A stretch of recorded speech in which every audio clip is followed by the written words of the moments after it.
சட்டம் தன் கடமையை செய்யும் யாராக இருந்தாலும். இது ஒன்று அவங்க கட்சி ஆஃபீஸ் இல்லை, புரிஞ்சுங்களா? சிபிஐ ஒரு தடவை கூப்பிடுவாங்க, வாங்க சார் மாப்பிள்ளை தோணும், அதுக்கப்புறம் அவங்க பணியை வேற மாதிரி இருக்கும். அந்த அளவுக்கு போக வேண்டாம். அதுக்கிட்ட இப்போ எலெக்ஷன் டேட் அறிவிக்கணும், அப்போ தானே தெரியும். இவங்க ஏ டீம் பி டீம் இவங்க சொல்லிக்குவாங்க, இவங்க மாத்திரம் போகலாமா? இவங்க மாத்திரம் போய் பார்த்துக்குவாங்க, செஞ்சுக்குவாங்க. சபரீசன் போவார், பேசுவார். என் ஓப்பனாக சொல்ல நான் ஏன் பயப்படணும்? போய் பேசுவாங்க, அவங்களுக்குள்ள ஏதாவது பிரச்சனை இருந்தால் சால்வ் பண்ணிப்பாங்க. அவங்க கேஸெல்லாம் அப்படியே ஸ்டாப் பண்ணி வச்சுப்பாங்க. அதே சட்டம் தானே ஊராளுக்கு இருக்குன்னு நினைக்கிறாங்க. அது எப்படி இருக்கும்? இவரை எல்லாமே ஸ்ட்ரெயிட் பரவாயில்ல, தப்பு இருந்தால் தானே பயப்படணும். இவர் மேலே கரூர் விஷயத்தில் எந்த தப்பும் கிடையாது ப்ரோ. யாருமே ஒழுங்காவே இல்லை ப்ரோ, யாருமே ஒழுங்கு இல்லை ப்ரோ. எவ்வளோ பேர் என்னதான் வந்தாலும் எல்லாம் காசுக்காக தான் ப்ரோ வராங்க. ஏன் ப்ரோ நம்ம காசே நம்மளுக்கே கொடுக்குறாங்களே ப்ரோ பொங்கல் இதுக்கு, அதுக்கெல்லாம் என்ன ப்ரோ சொல்கிறீங்க? ஒரு லேடி யாரோ சொல்லியிருந்தாங்க, அவங்க ஸ்டாலின் வந்து எனக்கு இவ்வளோ பண்ணாங்க அவ்வளோ பண்ணாங்கன்னு. ஆனால் அவ்வளோ பண்ணியும் பெண்களுக்கு பாதுகாப்பு இருந்ததா? சில பேர் சொல்லிருக்காங்க இவங்க நம்பர் நடிகை அப்படின்னு சொல்லியிருக்காங்க. அப்படிலாம் இல்லை. மேக்சிமம் அவங்களே பேர் சொல்லக்கூடாதுன்னு தான், யாருக்கும் தெரியக்கூட ஃபேமிலியோடு முடிச்சுன்னு தான் அதனால கோர்ட்டுக்கு போயிருக்காங்க. விஜய்க்கு கோவம் அதிகமாக வருதுன்னு அவங்க அப்பாவே சொல்லியிருக்காரு, நிறைய சொல்லியிருக்காங்க. மேக்சிமம் ஆமாம் ஃப்ரெண்டு தான் என்னடான்றேன் அப்படின்னு வந்திருக்கலாம். இல்லை நான் இப்படி தான் இருக்கேன், உங்களுக்கு என்ன வச்சு நாங்கள் எங்கன்னா போவோம் அப்படின்னு சொல்லிட்டு அப்படின்னு வந்திருக்கலாம். நீட் தேர்வு ரத்துன்னு யார் சொன்னது? இப்போ துணை முதல்வர் தான் சொன்னார். விளையாட்டுத்துறை மந்திரி விளையாட்டா சொல்லிட்டு போயிட்டாப்புல, நடைமுறைப்படுத்தல. உதய் வருவார், அதுக்கப்புறம் இன்ம நீதி வருவார். அவங்க பிள்ளைக்கு என்ன நீதினு பேர் பண்ண தெரியல, இன்ம நீதி. அப்புறம் அவர் வருவார். தலைக்கு ஒரு பொண்ணுன்னு சொல்லியிருக்காரு. அப்புறம் பெண்களுக்கு வந்து ஸ்பெஷல் பாதுகாப்புக்கு ஏற்பாடு பண்ணியிருக்காரு. வரவேற்கத்தக்க விஷயம்தான். இப்போ சில பேர் என்ன கேட்குறாங்கன்னா, இதெல்லாம் எப்படி செயல்படுத்த முடியும், எல்லாரையோட ஒரு டபுளாக சொல்லியிருக்காரு அப்படிங்கிறாங்க. இதுக்கு முன்னால் ஒவ்வொரு திட்டமும் போடுறாங்கல்ல, அந்த திட்டத்துக்கு ஒரு கோடி ரூபா செலவாகுதுன்னா உடனே 5 கோடி ரூபான்னு கவர்மெண்ட் காசு எடுக்கிறாங்க. ஆக்சுவலாக திட்டத்தோடைய செலவே 1 கோடி தான். 5 கோடி கணக்கு அமைச்சு 4 கோடி எடுத்து பங்கு போட்டுக்கிறாங்கல்ல. அதுக்கு பதிலாக இவர் அந்த 1 கோடியிலே முடிச்சுட்டா, இப்போ கமிஷன் அடிக்காமல் இருந்தால் அவன் மக்களுக்கு எது வேணால் செய்யலாமா? ஒரு பாலம் கட்டுறதுல கமிஷன், சுடுகாட்டு ஊழலில் கமிஷன், எது தொட்டாலும் கமிஷன் போட்டீங்கன்னா அந்த கமிஷனே இல்லாமல் கரெக்ஷனே இல்லாமல் பண்ணிட்டா தாராளமாக கொடுக்கலாமா? இதுக்கு மேலேயே கொடுக்கலாம். அவர் கொடுத்தது வந்து சாம்பிள் தான் கொடுத்துருக்காரு. இன்னும் கட்சியுடைய ஃபுல் அறிக்கை கொடுக்காம இது வந்து கட்சின்னு பார்க்கல. ஒரு குடும்பத்துக்கு ஒரு அண்ணனாக இருந்து என்ன செய்யணும் அப்படிங்கிற முறையில் அவர் செஞ்சுருக்கிறாரு. எல்லா பெண்களும் இருக்கிறாங்க. நல்ல சிஸ்டமாக இருக்கு. மேக்சிமம் அவங்க வந்து அந்த 2000 ரூபா கூட வேணாமேங்கிறாங்க. அண்ணா எங்களுக்கு 2000 ரூபா வேண்டாண்ணா, நீ மிச்சதெல்லாம் எங்களுக்கு ஹெல்ப் பண்ணுங்க, அதெல்லாம் போதும். நீங்கள் பஸ்ஸெல்லாம் எல்லா ஊருக்கும் போனால் பிரியுங்க லோக்கலில் சுற்றுறதுக்கு, அதெல்லாம் ஓகே, அதெல்லாம் அக்செப்ட் பண்ணிக்கிறாங்க.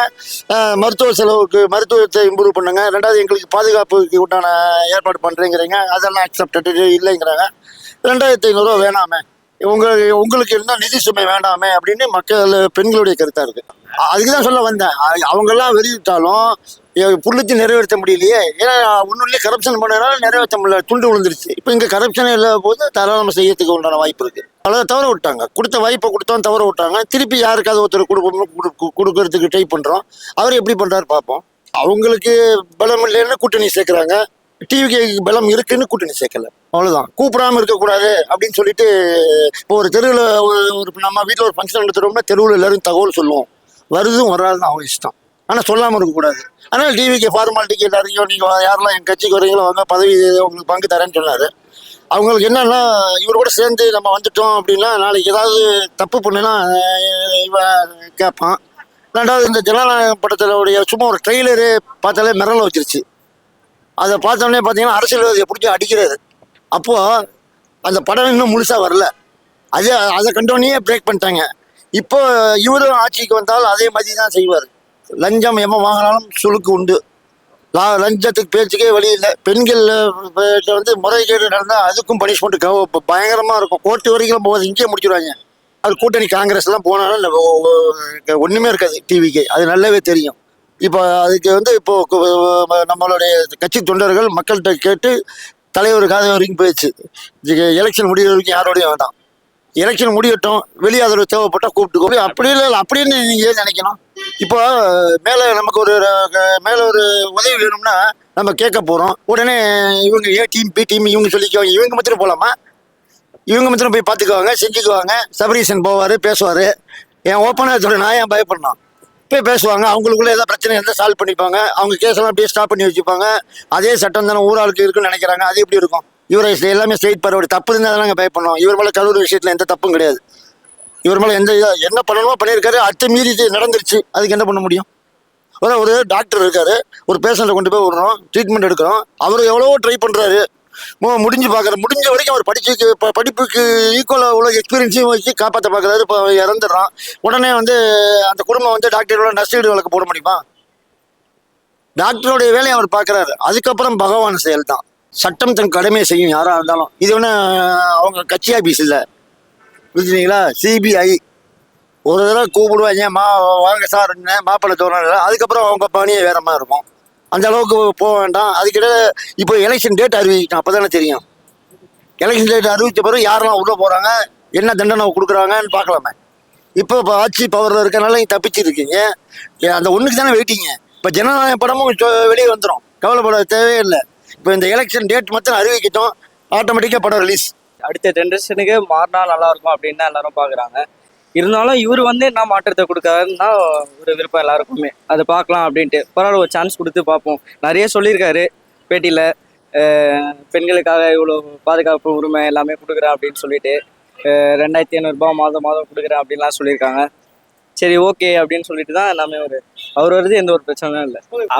அது எல்லாமே இப்போ எல்லாமே நம்ம கையில் தான் இருக்கு. நம்ம சேஃபாக போயிட்டு வெளியே வருமா, நம்ம எந்த ஒரு வம்பத்துக்குமே போக மாட்டோமா? இப்போ யாருன்னா ஒருத்தன் ரோட்ல குடிச்சிட்டு போனாவே நம்ம அவன்கிட்ட பேச்சு கொடுத்தாதான் நம்மள அடிக்க வருவானுங்க. நம்ம பொறுமையாக இருந்துட்டு நம்ம பாட்டுன்னு நம்ம வேலையை விட்டு நம்ம பாட்டுன்னு போயிடணும், அவ்வளோதான். இதுதான் ஒன்று.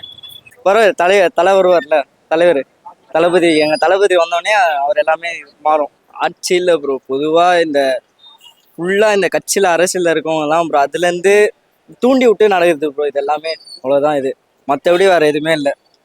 இந்த கட்சி உள்ளேருந்தே அவனுக்குள்ள நிறைய பழக்கம், ஃபுல்லாக எல்லாமே பணம் தான் ப்ரோ. இந்த பணம் கொடுத்த ஆள் இது பண்ணுறது தான் ஃபுல்லாக. அதனாலே பெண்களுக்கு பாதுகாப்பே இல்லை. வீட்டிலேருந்து ஒரு பொண்ணை வெளியே யாருன்னா அனுப்புனா கூட அவ்வளோ பயமாக இருக்குது. தளபதி வருவார், எல்லாத்தையும் மாற்றுவார், சேஃபாக தைரியமாக எல்லாம் வெளியே போகலாம் ப்ரோ. யாருமே ஒழுங்காவே இல்லை ப்ரோ, யாருமே ஒழுங்கு இல்லை ப்ரோ. எவ்வளோ பேர் என்னதான் வந்தாலும் எல்லாம் காசுக்காக தான் ப்ரோ வராங்க. ஏன் ப்ரோ நம்ம காசே நம்மளுக்கே கொடுக்குறாங்களே ப்ரோ பொங்கல் இதுக்கு, அதுக்கெல்லாம் என்ன ப்ரோ சொல்கிறீங்க?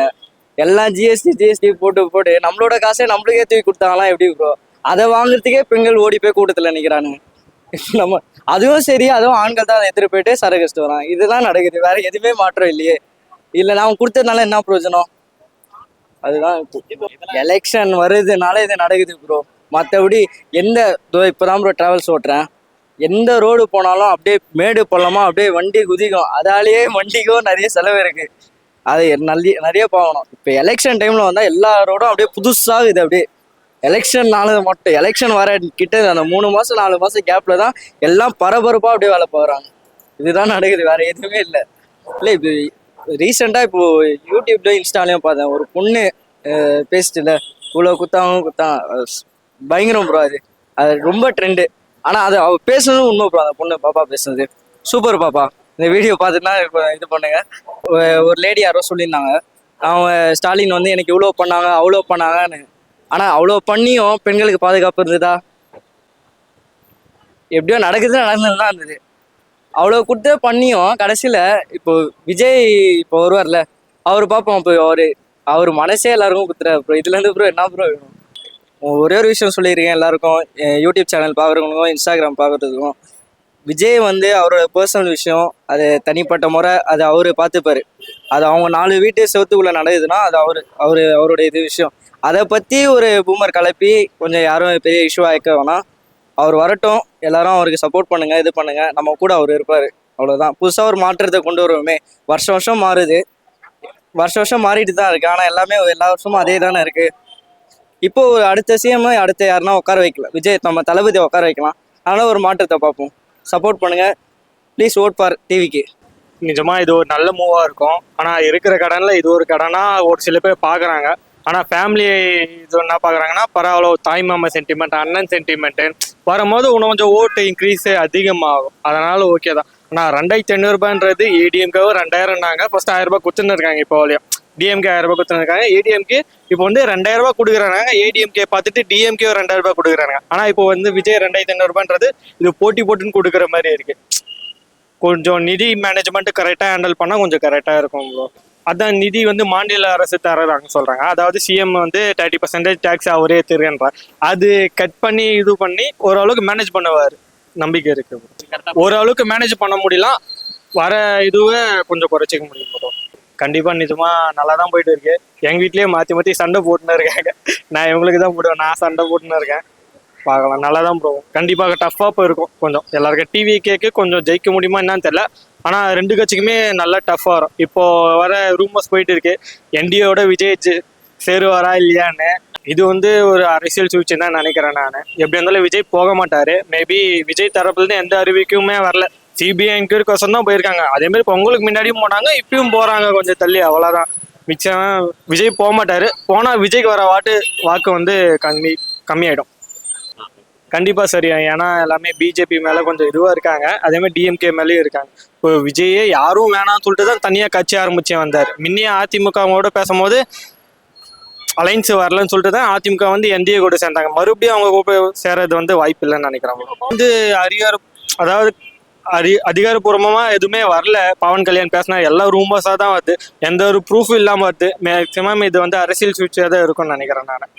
விஜயை பேசியே இப்படி கொண்டு போயிடணும், விஜயோட வாக்கை வந்து ஓட்டு போறவங்க வந்து இப்படி விஜய் என்டிஏ போயிடுவாருன்னு சொல்லிட்டு போயிடுவாங்க அப்படின்னு. அது அவங்க குடும்ப விஷயம் ப்ரோ. அவங்க அதாவது 2025 போட்ட சங்கீதா மேம் வந்து 2025 தான் டிசம்பர் மந்த்து கோர்ட்டுக்கு அந்த இது கொடுத்துருக்காங்க. ஆனா இப்போ ஏன் வெளியே வருதுன்னு தெரியல. அவங்க வெளியே விட்டுறதா இருந்தா 2025 கோர்ட்டுக்கு சப்மிட் பண்ண அன்னைக்கே வெளியே விட்டுருக்காங்க. அவங்களே யாருக்கும் தெரியக்கூடாது, அதனால தான் பேர் மென்ஷன் பண்ணல. அவங்கன்னு சில பேர் சொல்லிருக்காங்க, இவங்க நம்பர் நடிகை அப்படின்னு சொல்லியிருக்காங்க. அப்படிலாம் இல்லை. மேக்சிமம் அவங்களே பேர் சொல்லக்கூடாது தான், யாருக்கும் தெரியக்கூடாது, ஃபேமிலியோட முடிச்சுன்னு தான் அதனால கோர்ட்டுக்கு போயிருக்காங்க. இப்போ ஏன் ரிலீஸ் ஆகுதுன்னு தெரியல. அதே மாதிரி சாட்டர்டேவும் ஒரு அறிவிக்கை ரிலீஸ் ஆகுது. சாட்டர்டே கோர்ட்டே லீவுன்னு நினைக்கிறேன், எனக்கு தெரிஞ்சு. மேக்சிமம் தெரியல, கோர்ட் மேபி லீவாக தான் இருக்கும். அப்போ ஒரு அறிவிக்கை இருந்துச்சு, விஜய் என்ன வீட்டில் சேர்த்துக்க மாட்டாங்க. மேபி அதுவும் பழசான ஃபார்மாக தான் இருக்கும். இது இவங்களே எடுத்து வெளியே விடுறாங்க. யார் எடுத்து வெளியே விடுறாங்கன்னு தெரியல. இதுவும் ஒரு அரசியல் ஃபியூச்சர் தான் ப்ரோ இருக்கும். இதை பற்றியா ஏடிஎம்கே பற்றி அம்மா இருக்கும் போது என்டிஏ கூட கூட்டணி சேராமல் இருந்தாங்க, ஆனால் இப்போ சேர்ந்துட்டாங்க. அதனால கட்சியும் வளர்ந்துருக்கான்னு தெரியல. ஆனால் எடப்பாடி பழனிசாமி அவங்களாம் ஒரு நல்ல மூவ் எடுத்திருக்காங்க, கட்சிக்குள்ள நம்புறாங்க. ஆனால் ஆடியன்ஸு அந்த அளவுக்கு நம்பலை. என்டிஏ கூட சேர்த்துறாங்க. அம்மா வந்து 2016 மோடியா லேடியான்னு ஸ்டாண்டை உருவாக்கி நல்லா ஜெயிச்சாங்க, எதிர்பார்த்த அளவுக்கு ஜெயிச்சாங்க. இப்போ அடுத்த எலெக்ஷன்ல இந்த மாதிரி பண்ணும்போது மேக்சிமம் அம்மாக்கான தொண்டர்கள் இருப்பாங்களா, அவங்க வந்து மேக்சிமம் வருத்தப்படுவாங்க இப்போ என்டிஏ கூட சேர்ந்தாங்க. அதான் அந்த வாக்குலாம் அப்படியே விஜய்க்கு வர வாய்ப்பு இருக்கு. எனக்கு என்ன நினைக்கிறேன்னா, பிஜேபி வந்து ஒரு 10% வாக்கோ என்னதான் மேக்சிமம் இருக்கு, சரியா எனக்கு தெரியல. அவங்கள பார்த்து ஏன் பயப்படுறாங்கன்னு தெரியல. பிஜேபி இவங்க 30% வாக்கு வச்சுன்னு இருக்காங்க. ஏன் வைக்கிறாங்கன்னு தெரியல. மேக்சிமம் அது மக்கள் இது பண்றாங்களா என்னன்னு, சிறுபான்மை மக்கள் அவங்கள்ட்ட பாயிண்ட் அவுட் பண்றாங்களான்னு தெரியல. பிஜேபி வந்துடும் நீ போடாத, பிஜேபி வந்துடும் நீ போடாதுன்னு அப்படின்னு சொல்றாங்களான்னு நினைக்கிறேன். ஆனா வாக்கு வந்து 2021 கம்மி தான், 15%க்குள்ளதான் இருக்கும்னு நினைக்கிறேன் நான். பிஜேபி பார்த்து ஏன் இப்படி பண்றாங்கன்னு தெரியல. மேக்சிமம் ஈடியா இல்ல என்னன்னு அது எனக்கு சரியா தெரியல. ஏன்னா பிஜேபின்றது இப்போ மத்தியில ஆள்றாங்க, ஓகேவா. அவங்க உள்ள வந்துட்டா இப்போ மத கலவரம் உருவாக்குவாங்க. ஆல்ரெடி பிளாக் பாயிண்ட் இருக்கு பிஜேபி மேல. பிஜேபி வந்தால் மத கலவரம் உருவாயிடும், சிறுபான்மை மக்களுக்கு பாதுகாப்பு இல்லாமல் இருக்குன்னுவாங்க. அதனால அதை வச்சு நம்ம இங்க ஜெயிச்சலாம் அப்படின்னு பாயிண்ட் அவுட் பண்ணலாம். மேபி அது உண்மையா என்னன்னு தெரியல. விஜய் அதில் தாக்கல, விஜய்க்கு தான் வாய்ப்பு உருவாக்குது. என்டிஏ கூட ஏடிஎம்கே வந்துச்சுன்னா அங்க இருக்கிற முக்கால்வாசி ஓட்டோ விஜய்க்கு தான் வருமே. ஓகே, நீங்க இப்படி சொல்றீங்க. பட் அவர் போயிட்டாரு அப்படின்னா, நான் முன்னாடி இருந்தே சொல்லியிருந்தேனே அவர் சங்கி பாத்தீங்களா அப்படின்னு சொல்லி அந்த ஓட்டை உடைக்க முடியும். இல்ல அது சங்கின்னா எப்படி சொல்றேன்னா, அப்போ மாஸ்டர் படம் ரிலீஸ் ஆனா இடி ரைடு வந்துச்சு. அப்போ வந்து எச் ராஜா வந்து ஜோசப் விஜய்ன்னு சொல்லிட்டு ஆதார் கூட என்ன தள்ளி விட்டார். ஆனா மறுநாளே அவரு தில்லா ஜோசப் விஜய் இன்னும் நான் அப்படின்னு ஏதோ ஒரு அறிவிக்கை விட்டார். மேக்சிமம் அவர் அந்த மாதிரி போக மாட்டார், ஸ்டாண்டா. அவர் அப்போ இடி வந்தப்பவே அவர் இப்போ எதிர்த்து தான், ஆமா நான் ஜோசப் விஜய் தான், என்னை மத கலவரத்துல உள்ள வர இது பண்ணாதீங்க அப்படின்னு சொல்லிட்டு ஸ்டாண்டர்ட் ஜோசப் விஜய்னு போட்டாரு அவரு. மேக்சிமம் அவர் போக மாட்டார், நம்பிக்கை இருக்கு. விஜய்க்கு கோவம் அதிகமா வருதுன்னு அவங்க அப்பாவே சொல்லியிருக்காரு, நிறைய சொல்லியிருக்காங்க. மேக்சிமம் ஆமா ஃப்ரெண்டு தான் என்னடா என்றேன் அப்படின்னு வந்திருக்கலாம். இல்லை நான் இப்படிதான் இருக்கேன், உங்களுக்கு என்ன வச்சு நாங்கள் எங்கன்னா போவோம் அப்படின்னு சொல்லிட்டு அப்படின்னு வந்திருக்கலாம். ஆனா மேக்சிமம் சிம்ரன் மேமும் அதே மாதிரி ட்ரெஸ் தான் போட்டுன்னு வந்தாங்க, அதே கலர் தான். அஜித் விஷயம் பண்ணும் போதும் நான் இங்க ஒரு சேனலுக்கு பேசினேன் நான். அந்த சம்மந்தமான அதிகாரி மேல ஆல்ரெடி புகார், அந்த லேடி கொடுத்தாங்களே அந்த கேஸ், அவங்க மேலேயே புகார் இருக்கு, அவங்களே விசாரிக்காம இது பண்றாங்க. ஆனா இது கண்டிப்பா சீரான ஆக்ஷன் எடுக்கணும். ஏன்னா யார் என்னன்னே தெரியாம அவன் பிரிட்ஜ் மேல இருந்து கீழே விழுந்து செத்து தான் சொல்றாங்கன்னா அம்மா என்ன சொல்றாங்கன்னா காலில் வச்சு காட்டுல கொண்டு போய் கல்லால் அடிச்சு தான் காலை நசுங்கினாங்க அப்படின்னு சொல்றாங்க. ஆனா இது எந்த அளவுக்கு ப்ரூஃப்னு தெரியல. ஆனா இந்த மாதிரி போலீஸ் கஸ்டடியில் இருக்கும்போது டெத் ஆகுது கண்டிப்பா இதுவாக தான் இருக்கும். மேக்ஸிமம் சிசிடிவி வச்சா நல்லா இருக்கும்னு நான் நினைக்கிறேன். இந்த மாதிரி இது தடுக்க அதுமாதிரி போலீஸ் மேலாம் ஆக்ஷன் எடுக்கணும். யார் மேலே தப்பு இருக்கோ அவங்க மேலே ஆக்ஷன் எடுக்கணும். பாலியல் போதனால் தான் ஆகுது, எல்லாம் தலைக்கேறி போய் அந்த மாதிரி பண்றாங்க. இப்போ ரீசெண்டாக திருவள்ளூர், கோயம்புத்தூர், இப்போ சென்னையில் கூட 2 பேர் போன வாரம் சும்மாவே வெட்டியிருக்காங்க போல. பைக்கில் 3 பேராக வந்து அதாவது ஜாதியை கேட்டு வெட்டியிருக்காங்க. இதெல்லாம் எங்கே போய் முடியும்னு தெரியல. அவர்னாலே எதுவும் பண்ண முடியும். அவர்னாலே அவர் கொடியை ஏற்ற முடியலன்னு அவர் ஒரு ஸ்டேஜ்லேயே சொல்லியிருக்காரு. வேங்க வாசலுக்கும் ஒரே ஒரு அறிவிக்க மட்டும் தான் விட்டாருன்னு நினைக்கிறேன் நான். ஆனால் அவர் கொஞ்சம் எதிர்த்து பேசலாம். ஆனால் அவர் எதிர்த்து பேசலாரா நான் எதிர்த்து பேசினா அவங்க சைடு இருக்க மக்களுக்கும் கொஞ்சம் நம்பிக்கை இருக்கு. ஏன்னா அந்த சமூகத்துக்கான தலைவராக இவங்க பார்க்குறாங்க. அப்படி இருக்கும்போது நம்மளுக்கு ஒன்றுனா திருமாவளவன் சார் வருவாங்க அப்படின்னு நம்பணும். ஆனால் அவர் கூட்டணியில் இருக்காரு, கண்டிப்பா கண்டிக்கணும். கிடைக்காம போயிடுன்னு பயப்படுறாரு. அது என்னன்னு தெரியல, மேபி அப்படியே கூட இருக்கலாம். சீரியஸாக போய்கிட்டு இருக்கிறத வந்து நடுவில் சிரிப்பேத்துற மாதிரி பண்ணுறாங்க. ஆக்சுவலி வந்து பார்த்தீங்கன்னா ஓடம் வச்சுருந்தா மட்டும் போதாது, துடுப்பு போடுறதுக்கு நல்ல ஆட்கள் இருக்கணும். வெறும் கூட்டம் மட்டுமே வச்சுக்கிட்டு நம்ம ஜெயிச்சிடலாம் அப்படின்றத கனவோடு வராங்க. அவங்க வர்றது நல்லது, இப்போ தான் வராங்க, என்ட்ராக இருக்காங்க. என்ன பண்ண, உங்களுக்கு யார் எதிரின்னு நீங்கள் சொல்லிட்டீங்க. அப்போது முதல்ல அவங்கள வீழ்த்தணும். அதுக்கான ஸ்ட்ராட்டஜி என்ன அதை பார்க்கணும். அதை பார்த்து நீங்கள் போனீங்கன்னா, இப்போது ஆன்டி கவர்னன்ஸ் இருக்கிற இந்த சமயத்தில் ஒருத்தரோட கைக்கு ஒருத்து ஃபஸ்ட்டு அந்த எதிரியை நீங்கள் வீழ்த்தினீங்கன்னா, அதுக்கப்புறம் 2030 நீங்கள் உங்களுடைய அஜெண்டா என்ன, உங்களுடைய கோர் என்ன, உங்களுடைய பாலிடிக்ஸ் என்ன, அதை வச்சு வரும்போது உங்களுக்கு வசதியாக இருக்கும். டைரெக்டாக வரேன்னு சொல்லிட்டு 2 பேர் தயாராக இருக்கிற களத்தில் இவர் போயிட்டு இவர் பண்ணுற பாலிடிக்ஸ்னால திரும்ப வந்தால் வேதனை வந்து மக்களுக்கும் அவருக்கு 100%. இப்பயே சின்ன விஷயத்த வச்சுக்கிட்டு செம்ம அடி அடிக்கிறாங்க. அவர் புரிஞ்சுக்கணும், அவர் கூட இருக்கவங்களுக்கெல்லாம் வந்து அரசியல் தெரியுதா என்னன்ட்டு ஒன்றுமே தெரியல. ஏன்னா இவங்க 2 பேரும் பார்த்தீங்கன்னா 50 வருஷ கட்சி அனுபவம் கட்சி, அதில் 30 வருஷம் அதிமுக வந்து ஆண்டு இருக்குது. இவங்களுடைய யுக்தியெல்லாம் கையாளுறது வந்து கொஞ்சம் கடினம். 2 பேருமே எல்லாமே எக்ஸ்ட்ரீம் பார்த்தவங்க. ஒரு கார்பரேஷன் எலெக்ஷனில் நான் ரொம்ப சின்ன பிள்ளை, ஒரு கார்பரேஷன் எலெக்ஷனில் எங்கள் அப்பாவெல்லாம் ஓட விட்டாங்க. அவர் அப்போ மேயர் கேண்டிடேட் வந்து ஸ்டாலின், ஓட விட்டு இங்கே இருக்கிற ஒரு சத்திரத்தில் அழிச்சு வச்சு வீட்டுக்கே வரலை. நைட்டு வேலை பார்க்க முடியாது, வீட்டில் கல்லை தூக்கி போடுவாங்க, யார் போடுவாங்கன்னே தெரியாது. எந்த எக்ஸ்ட்ரீமுக்கும் போவாங்க. அப்போ ஆமாம், இது இவங்க எந்த எக்ஸ்ட்ரீமுக்கும் போவாங்க. இப்போ ஆக்சுவலி வந்து இவருடைய பர்சனல் இந்த ஒரு மேட்ரு, இதை எப்படி சால்வ் பண்ணனே உங்களுக்கு தெரியல. இது ஒரு வேளை நீங்கள் இவங்களா கூட கூட்டணி வச்சுருந்தீங்க அப்படின்னா இது வந்து இவ்வளோ தூரமே போயிருக்காது, முடிச்சிருக்கலாம், கூப்பிட்டு வச்சு பேசியிருக்கலாம். பவன் கல்யாண் பேசினாரா என்னன்றது வந்து எனக்கு ஊர்ஜிதமாக தெரியல. ஆனால் இது ஒரு ப்ரொபகண்டா இப்படி போய்கிட்டு இருக்கும்போது இதை யூஸ் பண்ணிக்கிட்டு விஜய் வந்துடணும். 2வது சிபிஐ கூப்பிட்டு அவர் ஒன்றையும் போலியே இன்னைக்கு. இப்போ இதுதான் மெயின் அப்படின்னா வந்து எப்படி வேணாலும் கூப்பிட்டுருப்பாங்க மத்திய அரசு, ஓகேவா? இதுதான் மெயின் அப்படின்னா மத்திய அரசு எப்படி வேணாலும் கூப்பிட்டுருக்கோம். அதனால் அதுக்கும் இதுக்கும் சம்மந்தம் இல்லை. அது வந்து ஒரு இண்டிபெண்ட் பாடி, அது இண்டிபெண்ட்டாக செயல்பட்டு தான் இருக்குது. சரி, இப்போ இடி வந்து தமிழ்நாட்டில் எத்தனை கேஸ் ஃபைல் பண்ண சொல்லியிருக்கு இந்த தமிழ்நாடு கவர்மெண்ட்டுக்கு? நேரு வழக்கு, அதெல்லாம் ஃபைல் பண்ணி இப்போ மும்முரமாக போய்கிட்டு இருக்கா. ஒருவேளை இடி மத்திய அரசு கண்ட்ரோலாக இருந்தால் டைட் பண்ண முடியுமா, முடியாதா? அதெல்லாம் போய் சும்மா இதுதாங்க திமுக அரசுக்கு வந்து இந்த மாதிரி குறை சொல்லணும், அவ்வளோதான், ஓகேவா? இப்போ வர திட்டம் எல்லாம் கொண்டு வந்தது பார்த்தீங்கன்னா காங்கிரஸ் திமுக ஆட்சி. கொண்டு வந்ததுக்கு அப்புறம் வந்து பிஜேபி பண்ணிச்சுன்னா எப்படி? நீட் தேர்வு ரத்துன்னு யார் சொன்னது? இப்போ துணை முதல்வர் தான் சொன்னார். விளையாட்டுத்துறை மந்திரி விளையாட்டா சொல்லிட்டு போயிட்டாப்புல, நடைமுறைப்படுத்தலை.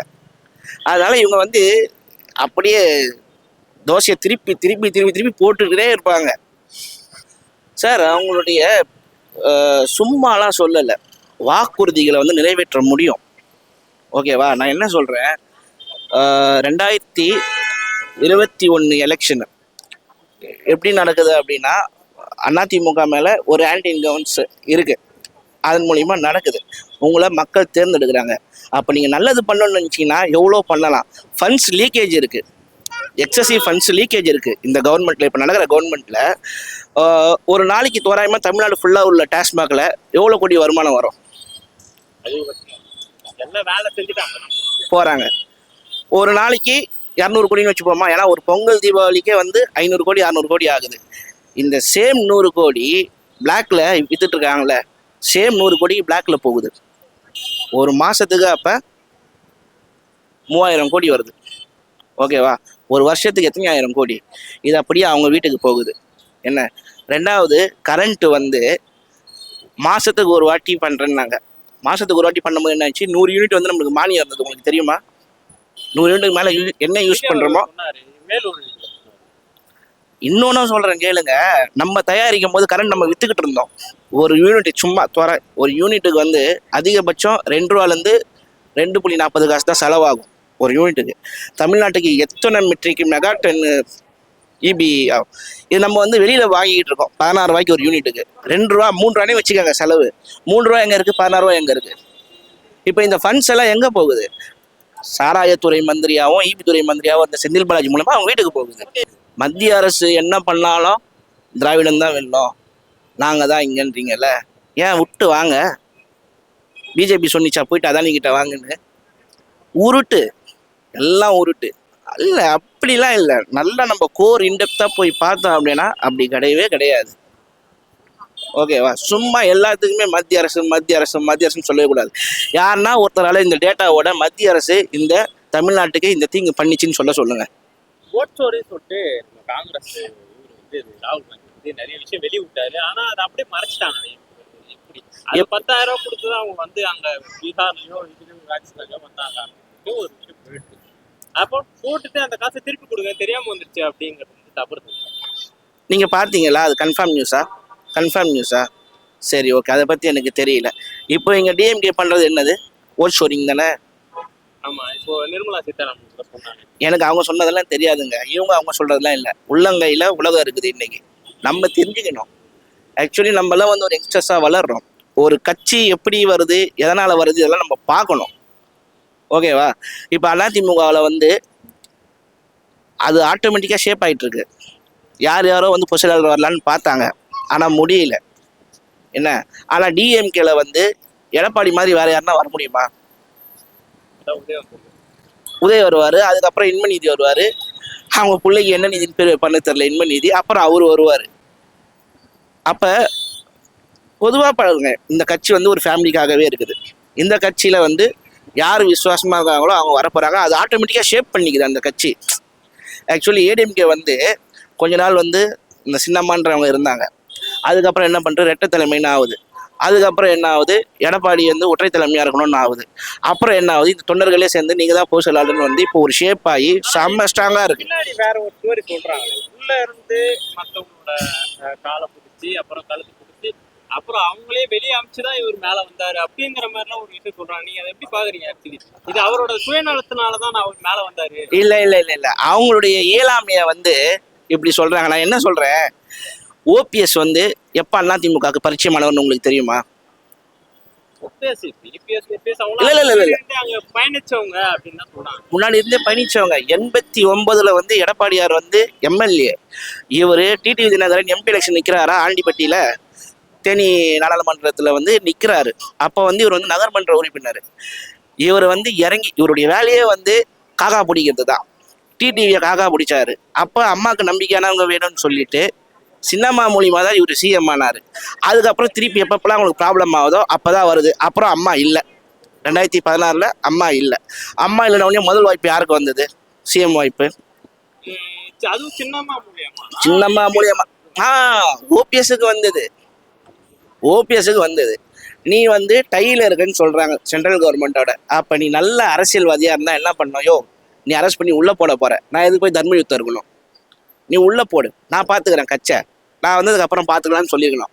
போயிட்டு சொன்னாங்கன்னு சொல்லிட்டு அழுகுனி மாதிரி போயிட்டு சமாதியில் உட்காந்துக்கிட்டு அழுதுட்டு. கண்டிப்பாக நல்ல ஒரு ஸ்கீம்ஸ் எல்லாம் சொல்லியிருக்காங்க. பட் அதுக்கு கண்டிப்பாக அவர் அந்த பொசிஷனில் இருந்தால் தானே அதை அந்த நிறைவேற்ற முடியும்னு. கண்டிப்பாக அவருடைய இதை பொறுத்த வரைக்கும் நாங்கள் பார்க்குறது என்ன அப்படின்னா, அவர் ஒன்றும் சாதாரணமாக இருந்துட்டு நான் அரசியலுக்கு வரேன்றதுக்கோசரம் வந்திருக்க மாட்டார். கண்டிப்பாக நல்லது செய்யணுன்ட்டு. ஏன்னா அவரும் ஒரு ஸ்டேஜை தாண்டிட்டார். Is more than 50. I am almost 57. அவர் கண்டிப்பாக இனிமேல் போய் நின்று வந்து அது இதுக்கலாம். நல்லது செய்யணுன்ற எண்ணம் கண்டிப்பாக அவருக்கு வந்திருக்கிறதுல தவறே கிடையாது. அதுக்கு உண்டான ஒரு சான்ஸ் கிடைச்சா கண்டிப்பாக அதை பண்ணுவாரோ இல்லையோ. பட் இப்போ நடந்துக்கிட்டு இருக்கிற சமாச்சாரத்தை விட கண்டிப்பாக நல்லா இருக்கிறதுக்கு ஒரு 100% வாய்ப்பு இருக்குது. அதுதான் இப்போ என்ன சொல்கிறேன்னா, திரும்பி நம்மளுக்கு எது என்ன போகுதுன்னு லேட்டஸ்ட்டாக அப்புறமா லாஸ்ட்டாக தான் தெரியும். அதெல்லாம் இனிஷியலாக நம்ம அசம்ஷனில் எல்லாரும் எல்லாத்தையும் பேசிக்கிட்டே தான் இருப்பாங்க. அவர் போனார் கொஞ்ச நாளைக்கு முன்னாடி தான் சொன்னாங்க, அவர் வந்து அவருடைய இவரை வந்து நாங்கள் மோடி ஆஃபீஸில் பார்த்தோம், இது பார்த்தோம், டெல்லியில் பார்த்தோம், சொல்லிக்கிட்டே தான் இருப்பாங்க. ஏதாவது one fine day will come. அது என்னைக்குன்றது நம்ம மக்களை தான் டிசைட் பண்ணணும். அரசியல் விளையாட்டு ஒன்றும் பண்ண முடியாது. யார் என்ன பண்ணுறாங்க நாங்கள் சார், நீங்கள் யார் என்னன்றது கிடையாது. நம்ம யார் என்ன பண்ண போகிறாங்க, எதிர்காலத்தில் என்னுடைய பேர பசங்க எப்படி இருக்க போகிறாங்க. என்னுடைய யூத்து முடிஞ்சு நாங்கள் கிராஸ் ஹாஃப் செஞ்சுரி முடிச்சிட்டோம். என்னுடைய பேர பசங்க என்ன பண்ண போகிறாங்க, என் பசங்க நாளைக்கு இன்னொரு அடுத்த 5 வருஷம் 10 வருஷத்தில் அவங்க எப்படி பிழைக்க போகிறாங்க. நிறைய விஷயங்கள் இருக்குது. இதெல்லாம் விட்டுட்டு நம்ம கண்டிப்பாக இந்த கூட்டணி அந்த கூட்டணி இதை பற்றியெல்லாம் இப்போ எதுவும் பேசுறதுக்கு நல்லதே இல்லைன்னு நினைக்கிறேன். ஏதாவது ஒன்று பட் எனக்கு நல்லது இந்த நாட்டுக்கு நடந்தாக்கா உங்களுக்கும் எனக்கும் எல்லாருக்கும் நல்லது நடந்தால் நிஜமாலுமே சந்தோஷம். இதை தவிர மற்றபடி எதுவும் எதிர்பார்க்க முடியாது. அடுத்த 2 மாதத்துக்குள்ளே நிறைய பிரச்சனைகள் என்ன மாதிரி நிறைய பேர் பேசுவாங்க கண்டிப்பாக. இப்போ அவர் சொல்லியிருக்க ஒரு ஸ்கீமு நல்லா இருக்கு. நாங்கள் இந்த ஒரு பட்டனை ப்ரெஸ் பண்ண அடுத்த செகண்டு நாங்கள் இங்கே வருவோம், இருளே இல்லாத ஒரு இடத்துல நாங்கள் வைப்போம் இந்த நாட்டை, எந்த இடத்துலையுமே டார்க் பிளேஸே இருக்காது. அதெல்லாம் கேட்க சந்தோஷமாக இருக்குது. இதெல்லாம் நடைமுறைக்கு வந்துச்சுன்னா கண்டிப்பாக பசங்களுக்கு நல்லது. ஏன்னா நம்ம பொண்ணு, நம்ம சகோதரி, நம்ம அக்கா, நம்ம அம்மா நிறைய பேர் எல்லாம் போகிறாங்க, எல்லாம் போகிறாங்க. அவங்க அம்மா யார், என்னுடைய சகோதரியாக தான் இருப்பாங்க. அந்த மாதிரி தான். ஸோ இதுதான் விஷயம். அந்த மாதிரி இருட்டே இல்லாத இடத்துல உங்கள் வீட்டு நாளைக்கு உன் வீட்டு குழந்தை வெளியே போகும்போது அந்த இடம் இருட்டை இல்லாமல் வெளிச்சமாக இருந்து அந்த குழந்தை சேஃப்டியாக போயிட்டு வந்துச்சுன்னாக்கா எங்களை மாதிரி டென்ஷன் ப்ரெஷர் உனக்கு இருக்காது. புரியுதா? அவ்வளோதான். ரொம்ப இன்ட்ரெஸ்டிங்காக போயிட்டு இருக்கு. ஏன் அப்படி சொல்றீங்க நான் தெரிஞ்சுக்கிறேன். அரசியல் கொஞ்சம் இன்னும் ஹெல்த்தியாக ஆயிட்டு இருக்கு. மக்களுக்கு விசிபிலிட்டி நிறைய இருக்கு. ரொம்ப நல்லா இருக்கு. நல்ல விஷயம்தான். மக்களுக்கு எல்லாமே ரீச் ஆகுது. அதுக்கு நிறைய மீடியா வந்து பெரிய ஸ்ட்ராங் ரீசனாக இருக்கு. So it's good actually, very positive. புதுசாக ஒரு கட்சி வருதுன்னா வரவேற்கப்பட வேண்டிய விஷயம்தான். அதனால இன்னும் காம்படிஷன் ஜாஸ்தி ஆகும். பட் கட்சி பேர் மட்டும் புதுசாக இருந்தால் பிரயோஜனம் இல்லை. அவங்களோட ஐடியாஸ், அவங்களுடைய way of making things better, அது இன்னும் டிஃப்ரெண்ட்டாக இருக்கணும். அது அவங்க செய்யணும். அப்படி இருந்தால் தான் அந்த புதுமை அப்படிங்கிறது இட்ஸ் வெல்கமிங். அதர்வைஸ் அது வந்து waste. Just another one, just 10+1 அப்படிங்கிற மாதிரி இன்னொரு கட்சி, அவ்வளோதான் அப்படின்னு. அதாவது டிஎம்கே கலைஞருக்கு முன் கலைஞருக்கு பின்னு தான் நான் பார்ப்பேன். அதாவது ஆசிரியர்களுக்கு வந்து கலைஞர் தான் வந்து ஒரு ரெக்கக்னிஷன் கொடுத்து அவங்களுடைய வாழ்வாதாரத்தை வந்து இந்த சென்ஸ் அவங்களுக்கு நல்ல அப்லிஃப்ட்மெண்ட் கொடுத்ததே கலைஞர் அவர்கள் தான். ஸோ அப்படி இருக்கும்போது கலைஞர் ஆட்சி ரொம்ப நல்லா இருந்தது. அதுக்கப்புறம் இப்போல்லாம் வந்து கொஞ்சம் இன்னும் பெட்டராக இருக்கலாம். ஏடிஎம்கேனா எங்களுக்கு எம்ஜிஆர் ஜெயலலிதா மட்டும்தான் தெரியும். இப்போ கரெக்டா எடப்பாடின்னு ஒருத்தர் இருக்காச்சு, அதுல அவர் தான். ஸோ இப்போ சொல்லுங்க. நிஜமா எனக்கு ஐடியாவே இல்லை. ஆனா இப்போ வந்து இப்போ 2 கட்சிகளும் பெரிய பெரிய கூட்டணிகள் இருக்காங்க. இப்போ இந்த மாதிரி கூட்டணிகள்லாம் நான் சின்ன வயசுல பார்த்துருக்கேன். பட் பெருசாக இந்த மாதிரி கூட்டணிகளை அடிச்சுக்க போயிட்டு என் பக்கம் வாங்க இவங்க பக்கம் 2 பேரும் மாறி எல்லாத்தையும் வளர்த்து போட்டு இதை நீங்க ஏன் அப்படின்னு நான் தெரிஞ்சுக்கலாம். எனக்கு அதை பத்தி ஐடியா இல்லை. பட் கேள்விப்படுறது என்னன்னா, இப்போ இந்த கூட்டணி அப்படின்றது வந்து ஒரு பிஸ்னஸ் அப்படிங்கிறது தான் பாக்குறாங்கன்னு சொல்லிட்டு அதனால இவ்வளவு அடிதடி, இவ்வளவு குழப்பங்கள் வருது அப்படிங்கிறது தான் ஒரு பேச்சு. அதுதான் நான் கேள்விப்படுறேன். ஒரு தொலைநோக்கு பார்வையாக தாங்க இருக்கு. பெண்களுக்கு இம்பார்ட்டன்ஸ் கொடுக்கறதுனால அவரோட சப்போர்ட், பெண்கள் சப்போர்ட் எல்லாரும் அவருக்கு வந்துடும். அது தொலைநோக்கு பார்வையில் இருக்கறனால ஒரு ஆட்சி புரட்சி வரும்ன்றதை எதிர்பார்க்கும். இப்போ வர்ற பசங்களுக்கு வந்து அதோட இம்பார்ட்டன்ஸ் தெரியறதில்ல. அந்த மாதிரி சொல்லி ஃபேமிலியோட பைண்டிங் அவர் வந்து இன்க்ரீஸ் பண்ணுறார். இப்போ எப்படி பஸ்ஸுக்கு ஃப்ரீயாக வருதுன்னு பண்ணுறாங்க இல்லைங்களா, அந்த மாதிரி அதை அவர் ஏதாவது ஏற்பாடு பண்ணி இருப்பார். பண்ணாமல் ஒன்றும் அவரால் சொல்ல முடியாது. ஒரு நல்ல ஜனநாயகமாக இருக்கணுங்க, வித்தவுட் எனி கரப்ஷன், அதெல்லாம் இல்லாம மக்களோட முன்னேற்றத்துக்காக இருக்கணும். அப்படி பர்டிகுலரா யாரையும் சார்ஜ் பண்ற விரும்பலங்க. பட் ஜனங்களுக்கு பொதுவா நல்லது பண்ணணும்ன்றது என்னோட கருத்து. ஜனங்களுக்கு நல்ல ஒரு ஃபியூச்சர் அப்ரைட் வந்ததுக்கு நல்லா பண்ணணும் அப்படின்ற மாதிரி. இருக்குல்ல, அதனால சொல்றேன். மற்ற கட்சிகள் விட இது கொஞ்சம் ஹைப்பா சொல்றதுனால, ஃபர்ஸ்ட் டைம்ங்கிறனால ஹைப்பா சொல்றாரு. உண்மையில இறங்கி வேலை பார்த்தா தான் தெரியும் என்ன சாத்தியம், மக்களுக்கு எது சாத்தியம்னு தெரியும். தாவேகா பத்தி உங்களோட நிலைப்பாடு? தாவேக்கா இளைஞர்கள் தான் முக்கால்வாசி அவர்கள் பின்னாடி ஒரு கிரேஸ் இருக்கு. என்னந்தாலும் ஆக்டர் இல்லையா, அதனால அவர் மேல ஒரு கிரேஸ் இருக்கு. பட் ஓட்டு போடும்போது தான் தெரியும் மக்கள் உண்மையிலேயே அந்த கிரேஸோட அப்படியே ஓட்டா மாத்துறாங்களா இல்ல அந்த வெறும் கிரேஸ் தானாங்கிறது நம்ம ரிசல்ட் வந்தா தான் தெரியும். கேள்விப்பட்ட நிறைய இளைஞர்கள் அவங்க அப்பா அம்மாட்ட கெஞ்சிட்டு இருக்காங்க, ஒரே ஒரு தடவை விஜய்க்காக ஓட்டு போடுங்க. நானே பாக்குறேன் எல்லா இடங்கள்லயும் இளைஞர்கள் அது மாதிரி சொல்றாங்க.